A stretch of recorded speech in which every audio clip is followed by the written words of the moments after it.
The grand obsidional chamber of the High Synod did not encourage hope. It was designed, in every architectural curve and towering basalt pillar, to enforce submission. The air here was perpetually cold, recycled through filtration systems that had hummed without pause for 3,000 orbital cycles, smelling faintly of ozone and the heavy, metallic scent of the nobility's ceremonial armor. Light did not flood this room. It filtered down from the transparisteel dome far above, fractured by the swirling dust storms of the planet Kael-Thas, casting long, bruised shadows that danced over the faces of the assembled dignitaries. They were the masters of the Cygnus arm, the architects of the hegemony of the 12 suns, and they were accustomed to the silence of obedience. Yet today, the silence that hung in the air was not one of reverence, but of a thick, suffocating tension that tasted of fear.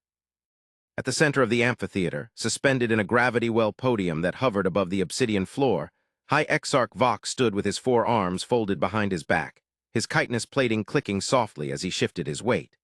His compound eyes, usually unreadable pools of multifaceted black, darted toward the massive holographic projection floating in the center of the room. It displayed the edge of their sovereign space, the borderland known as the Veil of Dust. It was empty. The humans were late. Or perhaps, as Vok feared and his generals whispered, the humans were not coming to negotiate at all. The invitation had been a formality, a galactic mandate delivered with the usual pomp and threat of annihilation that the hegemony used to integrate lesser species. The humans of Earth, a wet blue marble in a neglected sector, had been silent for decades, their transmission buoys dark, their borders seemingly undefended. When the hegemony's survey drones had finally pierced their perimeter, they had found no resistance, only a strange, eerie quiet. The summons had been sent. Come to Kael-Thas, bend the knee, tithe your resources, and receive the protection of the Synod. They mock us, Vok rumbled, his voice a low, grinding sound that resonated through the floor. He did not turn to face the council, he kept his gaze fixed on the empty star chart. The cycle is halfway through its zenith. By the protocols of interstellar law, their window for arrival has closed. They are either incompetent, lost in the warp tides, or they are insolent beyond measure. In either case, the response must be the same. We dispatch the 3rd subjugation armada. We burn their orbital infrastructure. We remind them that time is a currency the hegemony does not lend freely. To his left, resting on a cushion of anti-gravitic foam, Prelate Xylia of the Scholar caste adjusted her sensory tendrils. She was softer than Vok, her species aquatic in origin, encased in a hydration suit of shimmering glass and gold. Her people remembered the wars before the hegemony, the burning of skies and the boiling of oceans, and she possessed a patience that Vok, a predator by evolution, lacked. Violence is the first resort of the fearful High Exarch, she said, her voice synthesized and melodic, echoing through the vast chamber. And we have no reason to fear a species that has barely mastered faster-than-light travel. Our intelligence suggests their civilization is fragmented, emotional, and prone to internal conflict. Their delay is likely bureaucratic, a failure of their primitive drive systems. To destroy them for tardiness is to waste a potential workforce. The humans are industrious. Their engineering, though crude, shows a peculiar resilience. I vote we wait. The galaxy is old. A few microcycles of patience will not crack the foundations of the throne. It is not about time, Vok snapped, turning finally, his mandibles flaring in irritation. It is about order. The galaxy breathes because we regulate the flow of oxygen. If one minor species ignores the summons, others will watch. The Krell borders are already restive. The machine intelligences of the outer rims are calculating our response probabilities. If we show leniency to these soft-skinned primates, we show weakness to the wolves waiting in the dark. They must be made an example. A murmur of agreement rippled through the gathered representatives. The warmongers, the grim-faced generals of the warrior castes, nodded in unison. They craved the kinetic release of bombardment, the simplicity of a burning horizon. The diplomats and merchants looked uneasy, calculating the cost of fuel and ammunition against the potential tithe of Earth's resources. The debate began to spiral, a cacophony of clicking languages, synthesized tones, and telepathic projections that filled the psychic space of the room with a headache-inducing buzz. They argued over the method of execution, the size of the fleet to be sent, the exact wording of the declaration of war. They spoke of humanity as if it were already a corpse, a variable in a math equation that had already been solved. They underestimated the silence. They mistook the lack of noise for a lack of capability. And then the sensors screamed. It was not a single alarm. It was a cascading failure of the entire planetary defense grid's auditory warning system. The sound was not a siren, but a deep, resonant thrum that vibrated the very bones of every being in the chamber, a frequency so low and powerful it felt like the planet itself was groaning in sudden agony. The holographic map in the center of the room flickered, the blue light turning to a harsh, warning crimson. The empty sector of space they had been watching, the vector from which the humans were expected, did not just show a ship arriving. It showed the fabric of space-time collapsing inward, bowing under an immense, impossible weight. "Report," Vok bellowed, his voice cracking over the din of the alarms. "Is it an attack? Have they fired a kinetic kill vehicle?" "Negative, High Exarch," shouted a technician from the sunken pits of the control bank, his face pale, his many eyes wide with terror. "It is not a weapon signature. It is displacement, massive displacement. Something is exiting high-dimensional warp, but by the void, the mass readings are erroneous. The sensors claim it rivals a small moon, but the gravitational lensing suggests a density approaching a neutron star. It's impossible for a vessel to maintain structural integrity under such." The technician's voice was cut off as the reality of the arrival made itself known. The view screen, a massive pane of diamond glass overlooking the orbital plane, darkened. It was not nightfall. It was a shadow. The human ship had arrived. It did not streak out of hyperspace with the flare of engines and the wash of radiation. It simply was there, as if it had always been there, and the universe had only just decided to reveal it. It was a monolith of matte black composite, a shape that defied the aerodynamic aesthetics of the hegemony. It was not a sleek dagger like the warships of the Synod, nor a bulbous freighter. It was a brutalist slab of geometry, a rectangular prism of unfathomable proportions, its surface textured with the intricate, labyrinthine canyons of superstructure that suggested a city the size of a continent turned on its side. There were no visible engines, no glowing exhaust ports, no shimmering shield bubbles. It hung in the orbit of Kael'thas like a tombstone for gods, blocking out the sun, casting a penumbra that plunged the capital city into twilight. The silence returned to the grand obsidional chamber, but now it was the silence of prey realizing the predator is not who they thought it was. Vok stared up at the view screen, his forearms hanging limp. "Magnify," he whispered. "Show me the weapons ports, show me the hangars." The image zoomed in, graining slightly as the long-range scanners tried to penetrate the strange, radiation-absorbing hull of the visitor. "No weapons ports detected, High Exarch," the technician stammered, his voice trembling. "No missile tubes, no lance batteries, no fighter bays. The surface it is covered in emitters. Thousands of them, millions." "Emitters?" Xylia asked, floating closer to the screen, her aquatic curiosity warring with a primal instinct to flee. "Shield emitters." "No, prelate, they appear to be field manipulators, gravimetric stabilizers. The energy output coming from the core of that vessel it is off the scale. It is not fusion. It is not antimatter. It reads like a captive singularity, but stabilized in a way our physics models declare impossible. If that containment breaches, it will not just destroy this fleet. It will unmake this solar system." The message light on the central console began to pulse, a slow, rhythmic white light, a hail. "Open it," Vok said, forcing strength into his voice. He was the High Exarch. He commanded the fleets of 12 stars. He would not be cowed by a flying brick, no matter how large. "Put them on the main speakers. Let us hear their begging." The channel opened. There was no static, no interference.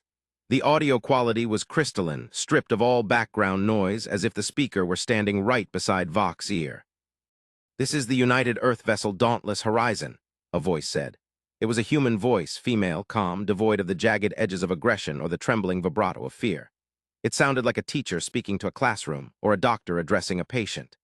"We received your invitation. We apologize for the delay. The navigational hazards of your local nebula required a slower approach to ensure we did not disturb the stellar nurseries in the outer quadrant. We are ready to negotiate." Negotiate? The word hung in the air, absurd in the face of the Leviathan that now eclipsed the sky. Vok straightened his spine. "I am High Exarch Vok of the Hegemony," he projected, his voice booming. "You arrive in a vessel of war, violating our airspace, casting shadows upon our holy capital. You speak of negotiation, human, but you bring a hammer. Do you think this display of mass impresses us? We have dismantled empires older than your species' entire history. State your terms for surrender, or we will open fire." There was a pause on the other end, a pause that felt heavy, thoughtful. "High Exarch Vok," the voice replied, sounding almost saddened. "You misunderstand. The dauntless horizon is not a vessel of war. We do not have warships. We found them inefficient long ago.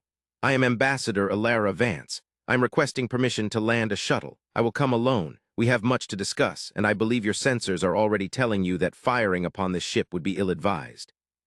Not because we would fire back, but because the energy release of our defensive screens absorbing your ordnance would likely strip the atmosphere from your planet. Please, let us talk. The audacity, the sheer, unadulterated arrogance to claim that their passive defense would kill the attackers. Vok looked at his generals. They were sweating, their claws twitching over their tactical displays. The targeting computers were failing to lock on. The human ship was generating a gravitational distortion so intense that the missiles didn't know where the ship ended and space began. "Grant the permission," Xylia said softly. "If they wanted us dead, we would be dead. Let the human come." Vok ground his mandibles together, a sound like cracking stone. "Permission granted. Dock at the Spire of Ascension. You have 1 standard hour to explain why your extinction should be stayed." The hour that followed was the longest in the history of the hegemony. The shuttle that descended from the belly of the dauntless horizon was a stark contrast to the mothership. It was small, white, and elegant, a teardrop of ceramic and glass that moved without sound, utilizing propulsion that left no thermal trail.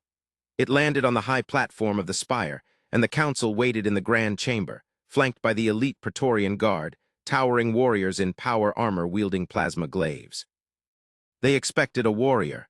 They expected a general in medals or a cyborg enhanced for combat. When the great doors of the chamber groaned open, Alara Vance walked in. She was small. By the standards of the massive, hulking species of the Synod, she was fragile.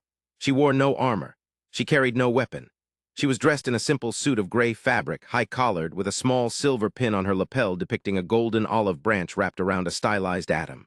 Her hair was gray, tied back in a severe bun, and her face was lined with the passage of years, her eyes sharp and intelligent behind simple spectacles.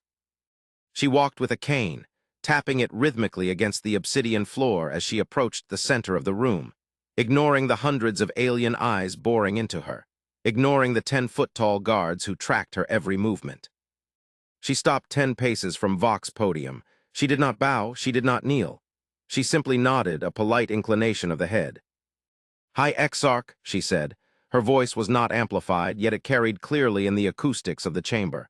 "Members of the Synod, thank you for receiving me." Vok leaned down, his shadow engulfing her. "You are small," he sneered. "And you are old. Is this the best Earth could send? We demanded your leaders." "I am a diplomat," Alara said, clutching her cane with both hands.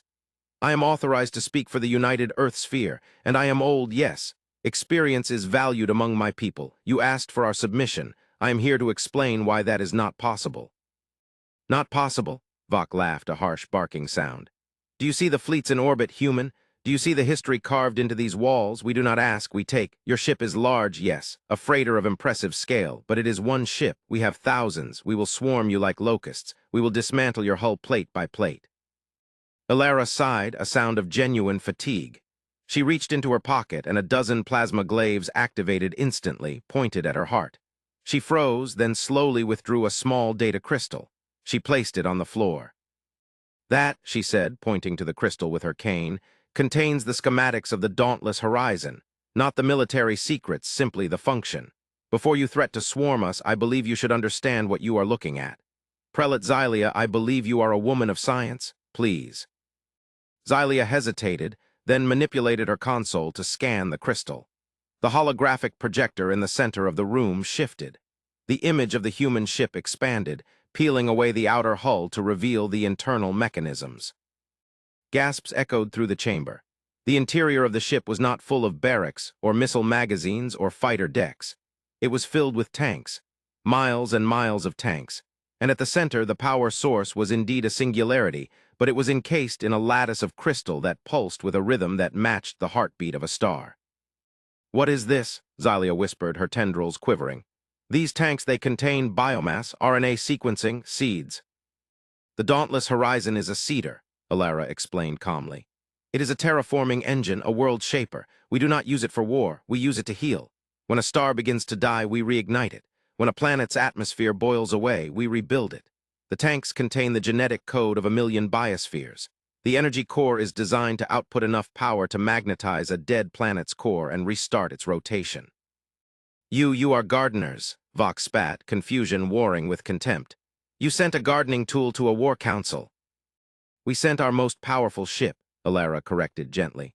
Because we assumed you would appreciate the gesture. You see, High Exarch, you measure power by how much you can destroy. A bomb is powerful to you. A fleet is powerful, but destruction is easy. Entropy is the natural state of the universe. Things fall apart, stars burn out, civilizations die. To break something requires very little effort, only force. She took a step forward, her cane clicking loudly. But to build, to take a dead rock and wrap it in atmosphere, to ignite a fusion reaction in a cold star and keep it stable for 1 billion years, to create life where the universe decreed there should be none. That is power. That is the supreme power. You threaten us with guns. We have mastered the fundamental forces that allow your guns to exist. This is philosophy, Vok roared, slamming a fist onto his podium. This is weakness masked as wisdom. If you have no weapons, then you are a target. I will take this ship. I will take this world shaper, and I will use it to terraform your own worlds into mining pits. Alara looked up at him, and for the first time, Vok saw something in her eyes that chilled his blood. It was not fear, it was pity. Deep, profound pity.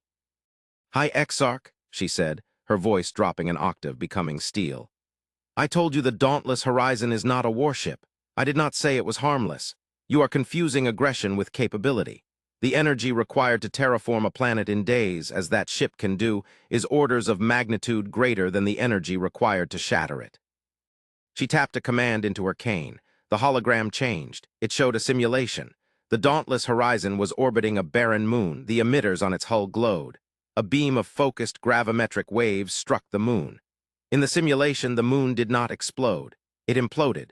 It was crushed into a sphere of superdense matter the size of a marble in nanoseconds. Our mining lasers sliced through planetary crusts, Alara continued, her voice devoid of threat, stating facts as if reading a weather report. Our shields are designed to withstand the heat of a supernova so we can work close to dying stars. Our navigational deflectors move asteroids out of our path by rewriting their inertia.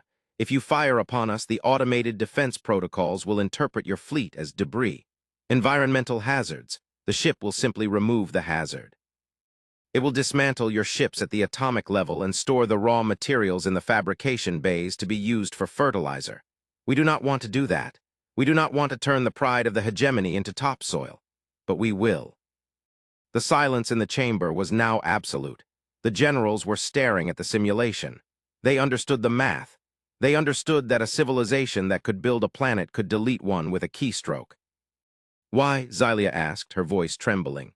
If you possess this power, why remain silent? Why hide in the dark? You could rule the galaxy. You could impose order on the chaos. Because we grew up, Alara said softly. We spent centuries fighting ourselves. We burned our own cradle. We learned the hard way that dominion is a trap. The more you control, the more you have to defend, and the more you fear losing it. We chose a different path. We chose to be the custodians, not the kings. We tend to our gardens. We explore. We learn. We do not want your empire. We do not want your tithes. We only want to be left alone to do our work. Then why come? Vok asked, his voice lower, the bluster draining out of him. He felt small. For the first time in 400 years, he felt like a child standing in the shadow of a giant. If you do not care for us, why answer the summons? Why bring this god machine here? Alara looked around the room, meeting the eyes of the terrified counselors. Because we monitored your transmission frequencies. We saw your borders. We saw your wars, but we also saw something else. Something you missed. She tapped her cane again. The hologram zoomed out. It left the Kael'thas system. It left the hegemony. It traveled to the dark space between the galaxies, the intergalactic void where no stars shone. The Synod is proud, Alara said. You look inward, you look at your neighbors and calculate how to conquer them. You never looked out, you never looked at the dark. On the hologram, a red stain began to spread from the void. It was not a fleet. It was a wave. A tide of organic ships, billions of them, moving like a virus through the veins of the universe.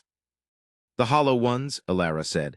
We have fought them before in the Andromeda sector. They are a locust swarm on a cosmic scale. They strip systems of all organic matter. They drink oceans. They eat atmospheres. And they are here. They are 3 weeks away from your outer perimeter. A gasp of horror went through the chamber. The threat was undeniable. The sensor readings attached to the hologram were authenticated. The sheer scale of the approaching swarm dwarfed the hegemony's entire military might. "We did not come to negotiate your surrender," Alara said, her voice ringing with authority. "We came to negotiate your survival. The dauntless horizon is not here to fight you. It is here to save you. We are not going to fire at you. We are going to fire around you." "Around us," Vox stammered. "The ship is a world shaper," Alara reminded him. "But its emitters can be inverted. We can create a gravimetric shield, a Dyson shell of hard light and gravity around your entire solar system. We can hide you. We can wall you off from the void until the swarm passes. It will take all our power. It will strain the dauntless to its breaking point, but we can do it." "Why?" Vok asked again, his voice barely a whisper. "We threatened you. We insulted you. We are tyrants by your definition. Why save us?" Alara smiled, a sad, tired smile. "Because you are life. Complex, messy, violent, beautiful life, and we are the gardeners. We do not burn the weeds if they can be taught to grow as flowers. We do not let the forest burn just because the wolves are aggressive. We protect the garden. That is what humans do." The chamber was silent for a long time. The arrogance of the Synod lay in tatters on the floor. The High Exarch looked at the small, gray-haired woman and then at the terrifying, life-giving monolith on the screen. He realized that his empire, his conquests, his wars were the games of children playing in the dirt, while the adults walked among the stars, carrying fire in their hands not to burn, but to keep the dark away. What do you need from us?" Vok asked, his head bowing low, a gesture of submission he had never performed in his life. "We need you to lower your shields," Alara said, turning back toward the shuttle. "We need you to power down your weapons so they don't interfere with our field generation, and we need you to trust us. The swarm is coming. The night is about to get very dark, but the dauntless horizon will burn bright. We will hold the line." She began to walk away, her cane clicking. She paused at the door and looked back. "And perhaps," she added, "when the morning comes and the swarm is gone, we can talk again. Not about submission, but about how you can help us.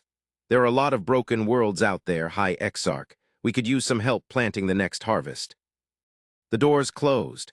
High Exarch Vox stood alone in the center of the room, the hologram of the approaching doom spinning above him. He looked at his hands, claws designed for tearing, and then at the image of the human ship, a machine designed for creating. "Prelate Xylia," Vox said quietly. "Yes, High Exarch." "Order the fleet to stand down.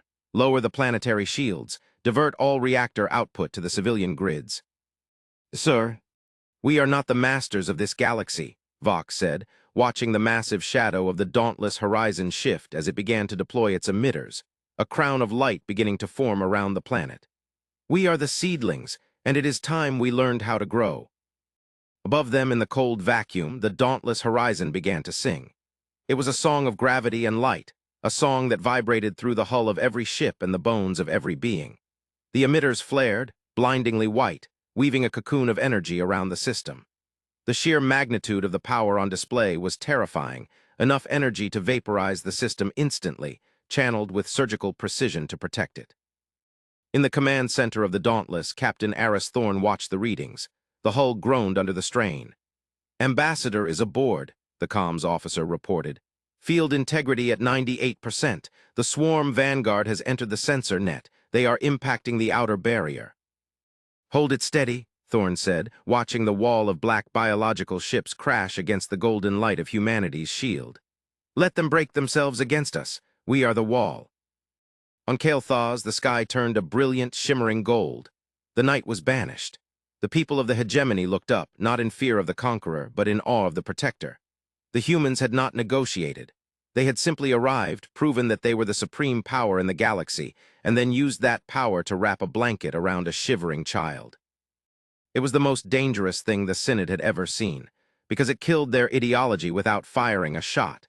It destroyed their worldview and replaced it with something far more terrifying and far more difficult to achieve: responsibility. The galaxy was vast and dark and full of horrors, but as long as the dauntless horizon stood watch, as long as the gardeners tended their plot, the light would not go out. The humans had arrived, and the universe would never be the same.